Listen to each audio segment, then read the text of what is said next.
Hi, I am Anna. I come from www.ntvforex.com.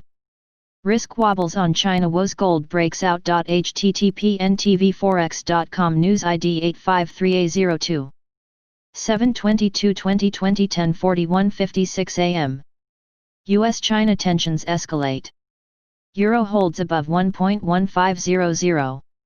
Nikkei 0.58%, DAX 0.67%. UST 10Y 0.59. Oil $41.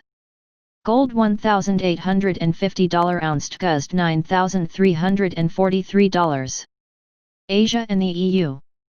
No data. North America open. CAD CPI 830.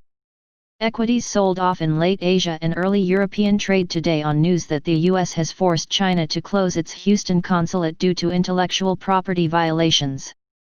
The move is just the latest salvo in the increasingly strained US-China relationship as Trump administration begins to take a much tougher line on Chinese economic spying. Despite the dramatic political move that involved the Houston Fire Department as Chinese consulate workers burned papers in the street, the market reaction has been relatively muted. Stocks only sold off by 50 basis points, finding a modicum of support in mid-morning London dealing as investors continued to view the latest posturing as more bark than bite. There is some fear that China may retaliate by closing the US Wuhan consulate in return, but so far the Chinese have not made any moves as they are reluctant to escalate the tensions, which could quickly spiral into an all-out trade war.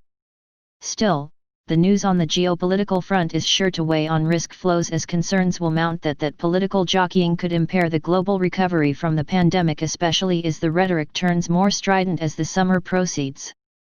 The change in risk sentiment is most pronounced in gold, which benefiting from both lower US yields and rising safe haven flows. Overnight the yellow metal rose above $1,860 an ounce, hitting multi-year highs as investors increasingly turn to the asset for safety. The next big target of longs will be the $1,920 all-time high and then the psychologically important $2,000 level.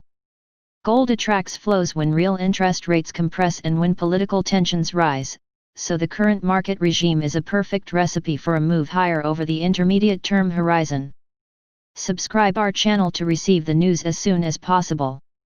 Thank you for watching.